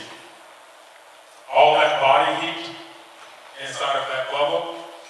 And then over time, no water, no food, people defecating, people dying. This was the reality of the Superdome. So what happened was, many of the people in the Superdome, and you didn't hear this reported by the mainstream media because they didn't have that sensitivity or awareness. Many of the people in the Superdome were actually you. You had stayed behind. Your employer gave you permission to leave to other parts of the country and still be paid because you were needed in other areas. Evacuees had gone all over the country. Your skills and your service set was needed. So you could have left, saved your life. You could have gone and been with your families. You could have gone to safety. You could have gone to a less stressful situation, but you stayed in the Superdome. You did. Talking about you, spirit. Talking about your kindred brothers and sisters. You stayed in the Superdome. And you wanted to be there to serve and support the families that were hurting. You had babies wailing all through the night. It was horrible. So I went back down to New Orleans a year later. They did a one-year commemoration of the whole experience, and I was reciting a healing poem inside of a church. And it was very emotional that day. It was a very packed, large church, a lot of people crying. And they wanted to give honor to the people who had passed away.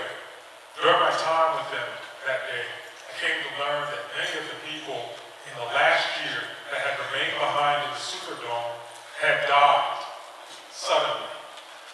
So first you had the acute stress of the hurricane and the flood, right? And then over the next year, you had the chronic stress, right? Neither of which was being attended to.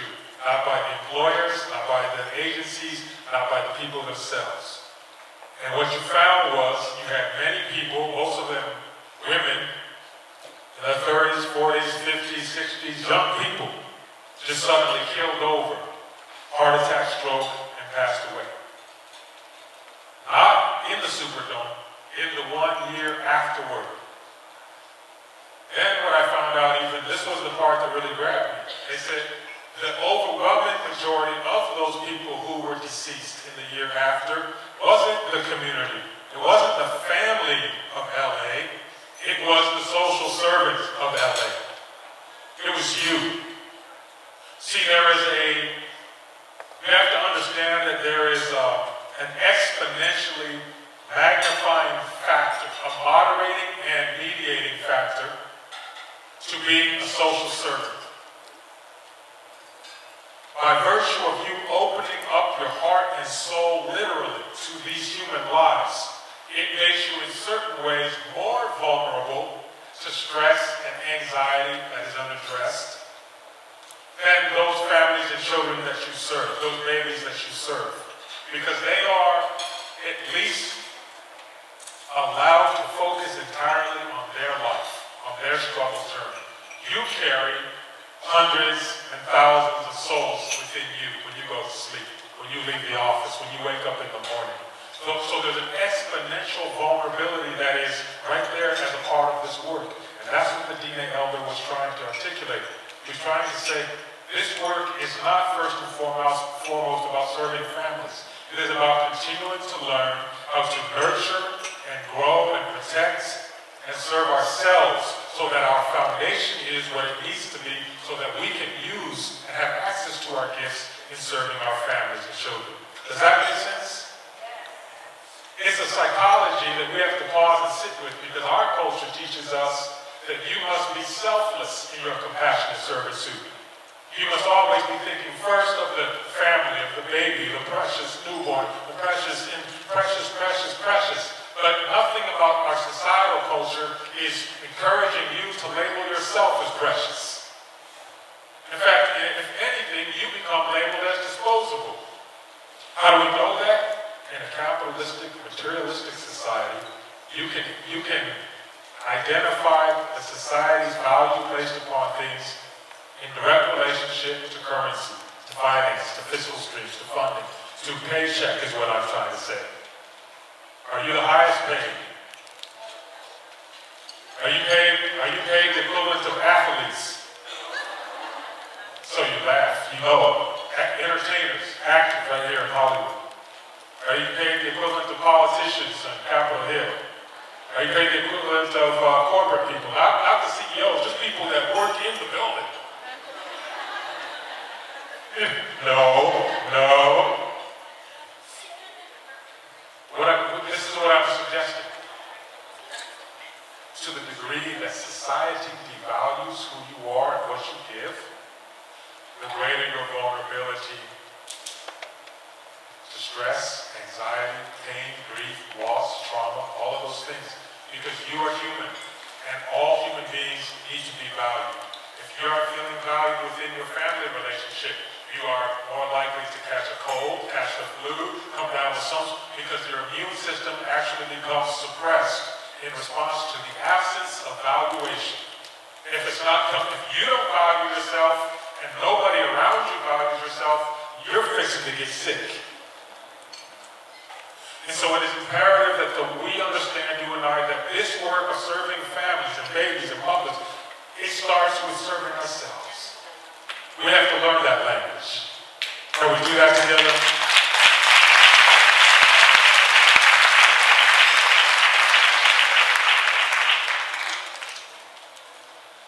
I hope you are freely excusing yourself as you need to as we go. Here it is.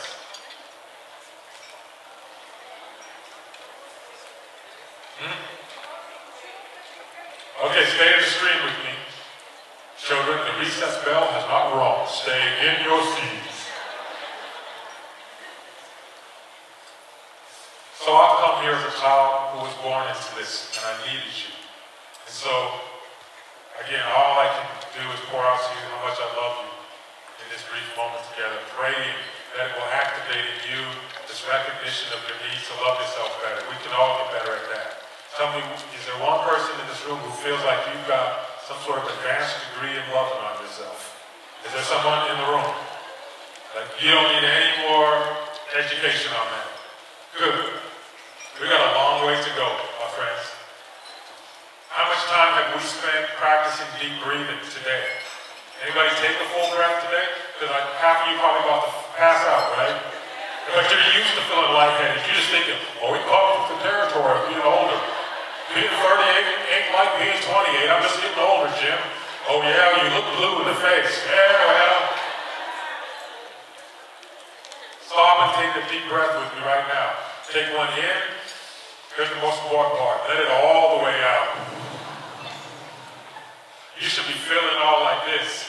You should be feeling tingling in your toes if you breathe correctly. Pay attention to wildlife in the world. I like Animal Planet, Discovery Channel, all that mess. Or if you've got a dog or a cat or some type of iguana in your house. If you have pretty much any kind of animal, pay attention to it. It could be a dragonfly.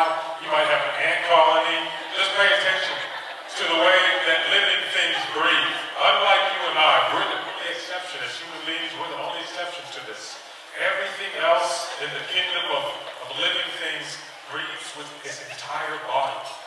You know, how many of you have a dog or a cat? Man, you see how they're stretched out on their side on the floor and use that whole belly thing that they do?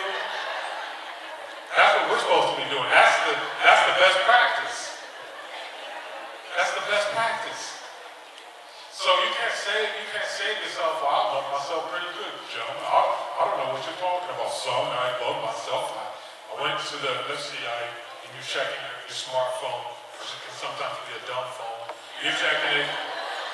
Let's see, it says here I took a day off March 3rd, and I went to, looks like I did it. Yeah, I got a massage March 3rd. What are you talking about, son? That's not loving yourself. That's not sufficient. What about your daily breath? What about your daily mantras of loving language to yourself? When was the last time you wrote yourself a love letter in your head, in your heart? Anybody in here write a love letter to yourself today? Show of hands. I see one hand.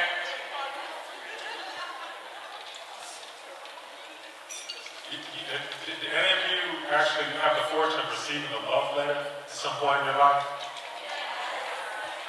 I'm not trying to make anyone feel bad if you didn't. Oh man, I saw Jaiya God speaking. I was up here, then I was depressed. How did it feel to receive a love letter? Okay, turn to the person to your left, and whether you know them well or not, be sincere about this, because they know if we're faking the fun. Don't fake that. Don't fake that. Turn to the left and just grin at them and let them know from your heart that I appreciate you. Go ahead, do it. I appreciate you. Give them a hug, give them some love, give them some food. Yeah.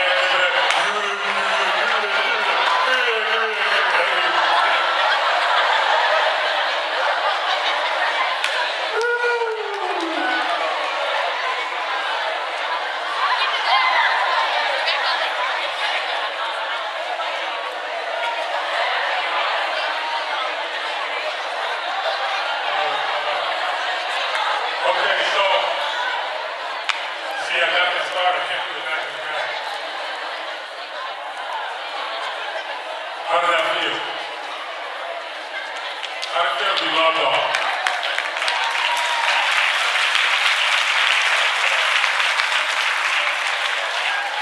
I know there's a couple people up in here are traumatized now because they're not huggers, and they just had somebody get their grimy paws all over, and they're thinking, oh, I gotta get to my hand sanitizer. Okay, Monk. You remember my man Monk? Here's the thing. This is just a suggestion from my heart. If it feels good to receive a genuine, loving, hug from somebody, that's probably an indication that you and I need to be doing that for ourselves. If it feels good to receive a love letter, then it's probably an indication that we should be doing that for ourselves. We should not be so externally dependent upon the world loving us up. We need to be open to that, but we need to become much, much better at loving ourselves. And it doesn't start with the trip to the spa. It starts with the thought, I am worthy of love. I am worthy of being loved. I am worthy of giving love. I am worthy of being a part of love. I am worthy of being touched in a loving way. I am worthy of being spoken to in a loving way. I am worthy of being treated in a loving way. I am worthy.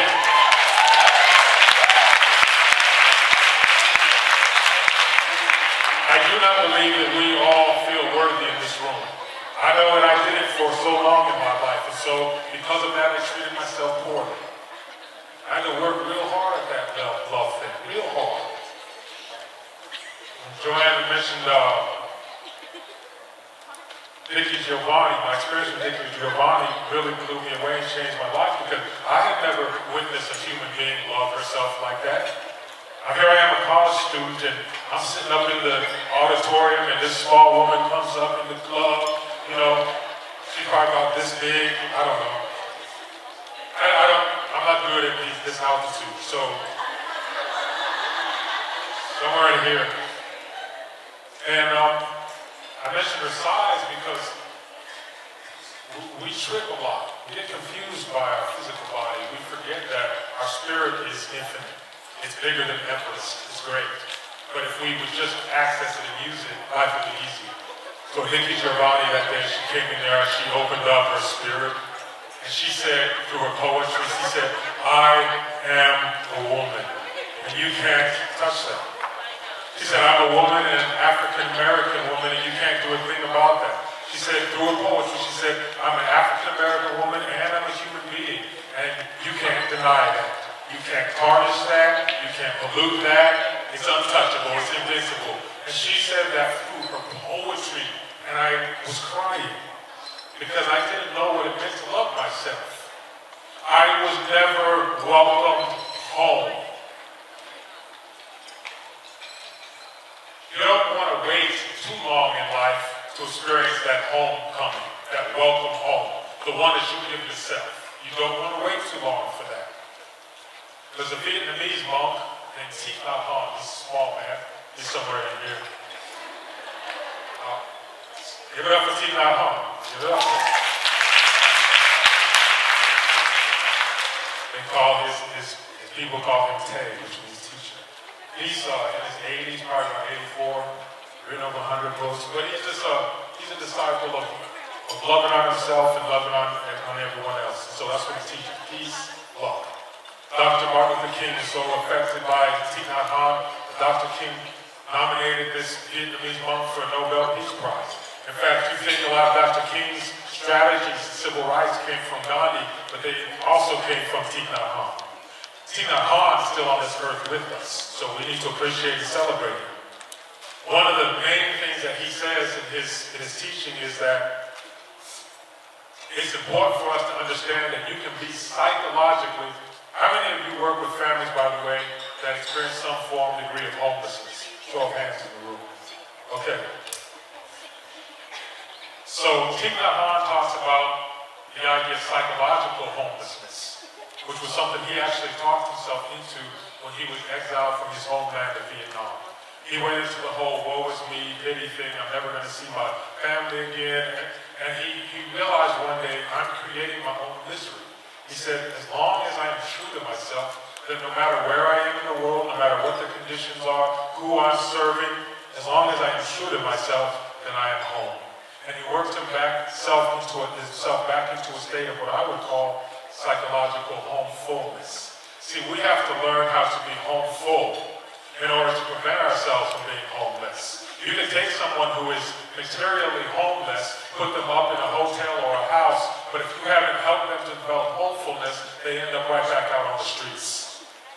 Right back out on the streets. Because their identity is homeless. They say, I am not worthy of having a home. I'm not worthy of having a job, stability, continuity, consistency, predictability, endurance. I'm not worthy of these things. As long as a person has that narrative going on, they will always be homeless. And that was me.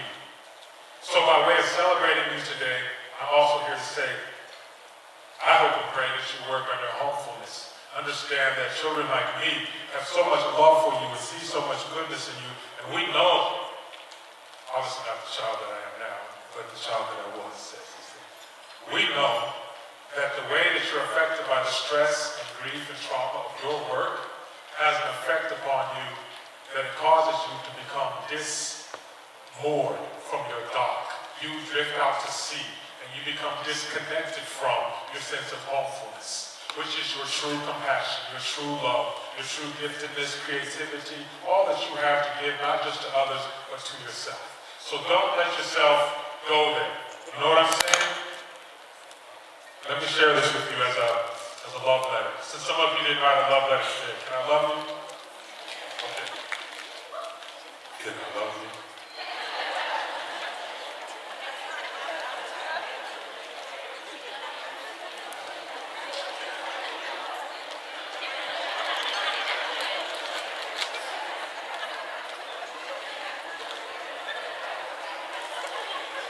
Okay, you ready? He's close. Almost. Let's go, let's go, let's go, let's go. By the way, so I will be out here. On your way out, I will be honored and blessed to meet you, to greet you, to embrace you. I'm a big hugger. I got good medicine for you if you want some. So come. I sound like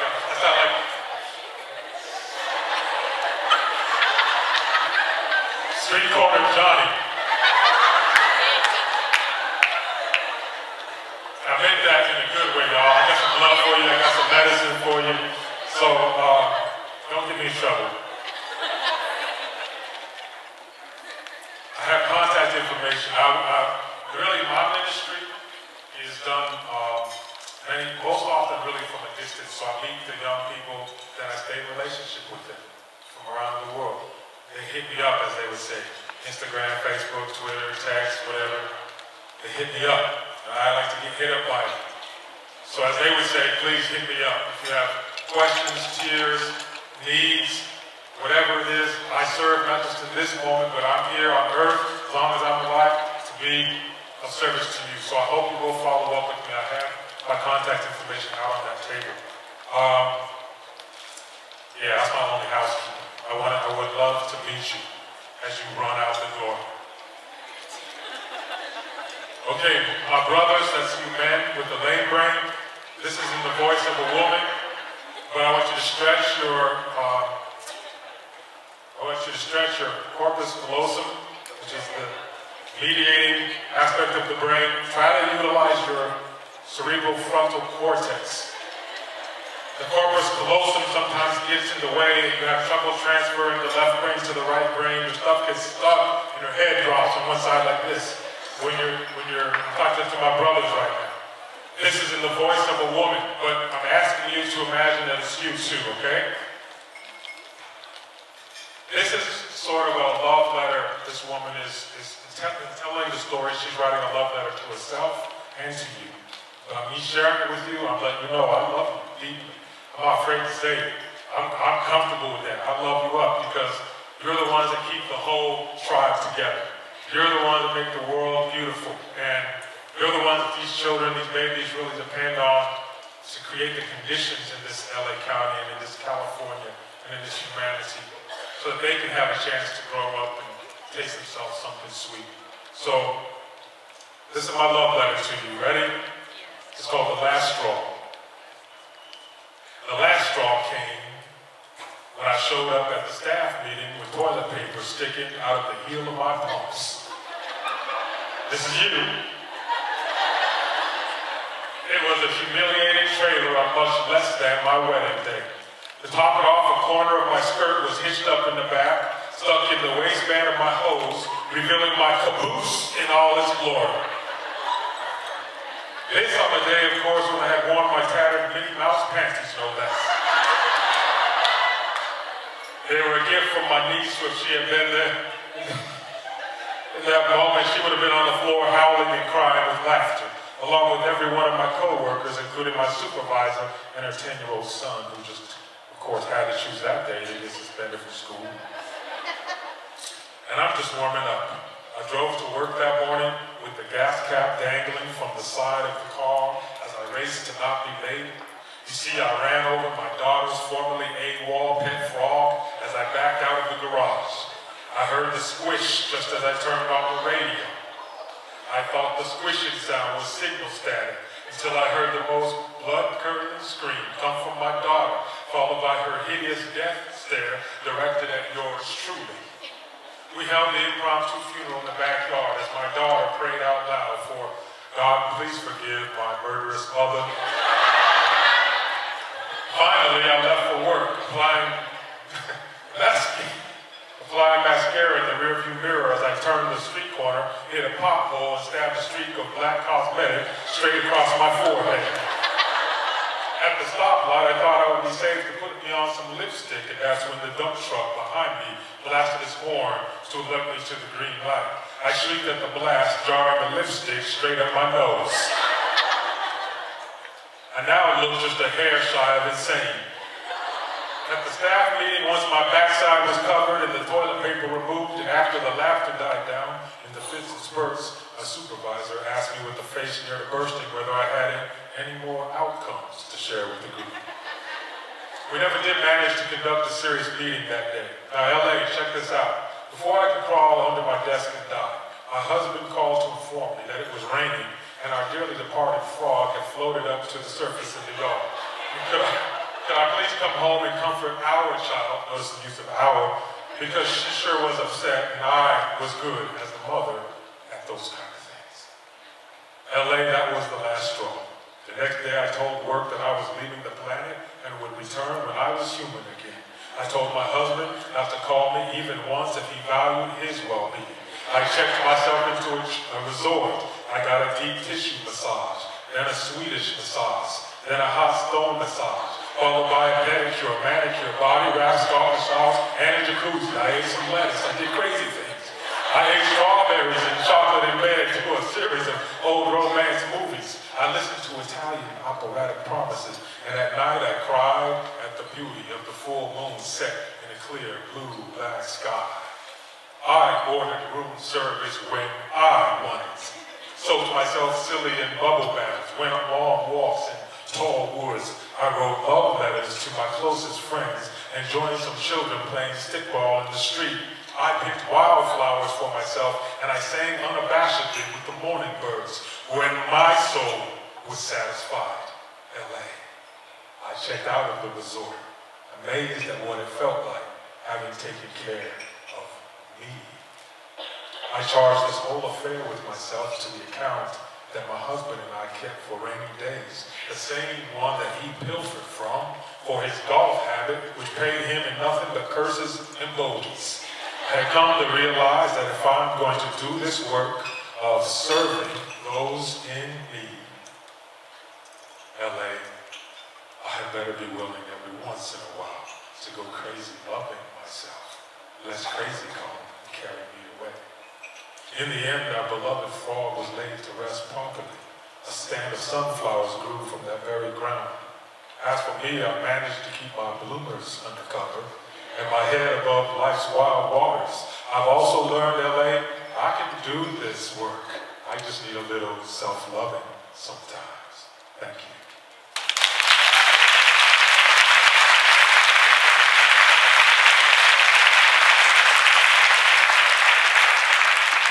Okay, well, I hope you got the moral of that story. Yes? Yes. When we were talking earlier about the song, I hope you understood part of that moral too, that we weren't talking just about the song of that newborn baby and welcoming that baby home. We're talking about the need for you and I to spend some time learning our own song, because most of us probably didn't have it sung to us at birth and growing up, did we? Most of us didn't have the tribe and the village singing to us in our most meaningful moments, the most painful moments, the most joyful moments. We didn't necessarily feel as though we had the whole tribe singing for us, did we? Many of us know very well what it feels like to feel all alone, to feel isolated, to feel as though nobody cares, nobody sees us, right? Doesn't feel good, does it? Many of us still experience that to this day. We're afraid to admit it in different ways. Even if we exist inside of relationships, the quality of the relationship is the thing that causes us to feel contentment and security and safety, or void and absence and insufficiency. It is the quality of relationship. It is the transactional aspect of relationship that matters in the work that you and I do. There must be a transaction in every law created, every policy conceived, every practice practiced, every time that we engage with a family, with a mother, with a father, with a newborn, directly or indirectly. There must be a transaction, and that transaction must sound like a song of love and compassion. It must sound like the song of that family, that child. It must sound like your song, my song, because otherwise our transactional relationship is only passing back and forth all of the bile of stress and negativity and toxicity of society, and nothing of the goodness. The only way to manage effectively vicarious trauma, compassion, fatigue, is to continuously flush the soul, flush the spirit, flush the mind, flush the heart. We cannot let that which comes into us in the form of trauma or negativity reside in us. We cannot let it make us its home, correct? How many of you saw the movie The Green Mile with Tom Hanks? How many of you remember my man Michael Clark Duncan, the character Big Brother John Coffey? Remember John Coffey? What was John Coffey's gift? Y'all don't know, yes, you're too old, your brain's not working. John Coffey had a gift whereby he would touch a person and he could relieve them of their ailment. Yeah? Remember, he laid hands upon a man, upon a woman. He took cancer out. He took Tom Hanks' bladder infection away. He took hatred and racism and prejudice out of one hateful soul. He was taking things and taking things. He was a healer like you. What was the consequence of John Coffey applying his gift? Immediately afterward, what was the consequence? John Coffey was sick as a dog. Remember what he would say? He said, Tom Hanks, after he had just performed his giftedness, he would say, so tired, boss, so tired. And then that giant of a man would collapse onto his cot. Do you remember that? I was crying. It affected me a lot because I saw that I was seeing myself. I was exhausted all through my childhood because I always wanted to be there for every single soul, not just my friends and classmates who would line up, and come. My mom told me a story 30 years down the line. She said, I remember back in the day when I would go back to the house, back to the back of the house where you and Greg's room was. This would be after school, she said, and I had completely forgotten. She said, there would be a line of your friends outside your door waiting to talk to you about their troubles. I was probably 6, 7, 8 years old. And when she reminded me of that, then the light bulb went on and I realized why I was exhausted all my life. I was always taking in, and pouring out all the love and compassion I had, pouring that out. But I hadn't learned, nobody had taught me how to take what had been poured into me and make sure that I flushed it out, that I transformed the pain into power, a healing power, a medicinal tonic. And that's why we hug on each other and love each other. That's why we choose to smile in passing instead of frowning. You have a healing gift, a medicine for this county in every moment, regardless of the funding stream or whether you got the grant or whether you remember to effectively, skillfully put the word collaborate into your RFP proposal. It doesn't matter. What matters is you have the power to transform pain into wellness, suffering into joy. You have that power within yourself and with others by virtue of what you were born with. John Coffey, do you remember the only thing that could set him on a path to wellness after he was sick from his gifted practice? What did he have to do? Do you remember? So in the movie, they showed it graphically like this. That giant, he would be sick as a dog. He would be spent and exhausted, no good to anybody, especially himself, until he did this one thing. He would sit up, he would open himself, he would lift up his face to the heavens, and out he would regurgitate what looked like a swarm of bees and moths. You remember that? Remember that? That, to me, was a profound artistic representation of your daily requirements and mine. That if you are going to be engaged in this work, if you want to truly welcome home that baby, that family, to their new season of life, if you want to welcome home yourself to a season of wellness and optimal servitude, it is required that you not tell yourself a false narrative that you can get away with taking in all the stress and trauma of your life and then just hold it.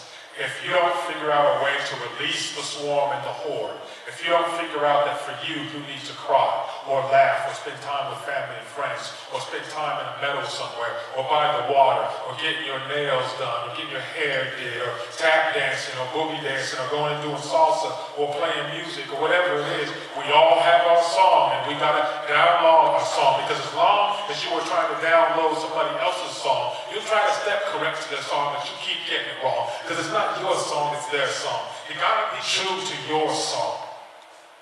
You gotta be true to your song. And if you haven't been practicing that throughout the decades of your life, you're likely to be poor at it. Don't get discouraged. It just takes going to the gym and working that muscle. I tell the young brothers all the time, you go to the gym and you try to get pumped up because you believe that if you do those reps, you're gonna get pumped up. You believe in that, but you don't have faith in your ability to go from being a negative thinker, negative attitude, and a self-destroyer who's violent and angry, and transforming yourself into a positive, healing human being. You don't believe in that, so you don't go to that gym and you don't do your reps. The reps are the mental thoughts that we pass through us over and over again in the positive direction. The resistance is just the fact that you're thinking something positive when you're used to thinking something negative. So resistance times repetition equals change, equals growth. When we talk about wellness for you, it's not about ad nauseum listing all of the things you can do to be good to yourself. That's not what we struggle with. Look deep inside of the instruction. There's some sort of language inside of you deep down that started at the beginning when somebody didn't welcome you home in the right way. And you began to accumulate trauma. And it muffled out the sound of your song. And you did not completely learn how to love yourself. You did not completely learn how to respond to an unhealthy relationship. You did not learn how to completely respond in terms of your language and articulation and your behavior and your choices. You didn't learn how to let go of things when you needed to. You didn't know how to hold on to things in the right way with a peace instead of a tightness and a desperation. If you were not welcome home by the right people, with your song in the right way, at the right time, at any moment in your life, including today, it has an effect. But the good news is, all it takes is for us to be conscious and awake and aware to that, pay attention to that, and learn to sing our own song. We must recognize our song, we must learn it, we must practice it, we must cherish it. Celebrate it every single day. Not once every 3 years, not once. You don't go looking on your HR documents to see how many hours off you built up with your paycheck. That is not the way that you designate how much time you should be giving yourself, ladies and gentlemen. That is the most dysfunctional way of figuring out how much time to give yourself that humankind has ever known. You don't go by hours accrued. It's an HR process. It has nothing to do with you. Our wellness has to do with us assessing and taking stock on how we're feeling. What do we need on a daily basis? If you need avocado, eat the avocado. You know what I mean? If you're thirsty, drink the water. If you need to go run, get your run in. If you need to go watch a movie, watch a movie. If you need some hugs, get some hugs. I tell young people all the time, if you want to keep your hug because you didn't know your dad or you didn't know your mom or this person is locked up or that person's locked up and you just want a hug, then you need to become an advocate for your hugs. Don't be so disempowered. Step up and get your hug. And then they'll step up and get their hug with me. And I'm getting the medicine. Oh man, this is cool. There's a mutuality to self-love and self-care. Every drop of medicine you give yourself exponentially gets magnified into the medicine that you're giving to the world around you. This is just what I've testified to because it's what I've witnessed. It's not no academic theory. I don't have the bell curve for you. I don't have the empirical array for you. I don't have the outliers. I don't have any of that. I got this because I've been living in the same world that you have. I know it's hard. I want you to know how much you are loved by those families that you support. Many of them don't have the voice to let you know. They're not in a place of wellness to articulate it to you. And so you're absent of that reward, that feedback. But I'm a child that can tell you how much it means. You are sacred. You are sacredly doing sacred work. You are worthy of being well. I pray that you give yourself everything that you need, even if it means letting go of certain things. At the end of the day, man, it's you that you need to welcome home. And only in that way can the Welcome Home program be everything that it needs to be for these families. God bless you. Thank you for being present. Be good and well.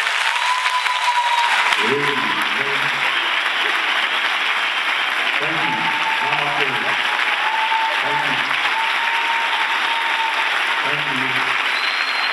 I love you.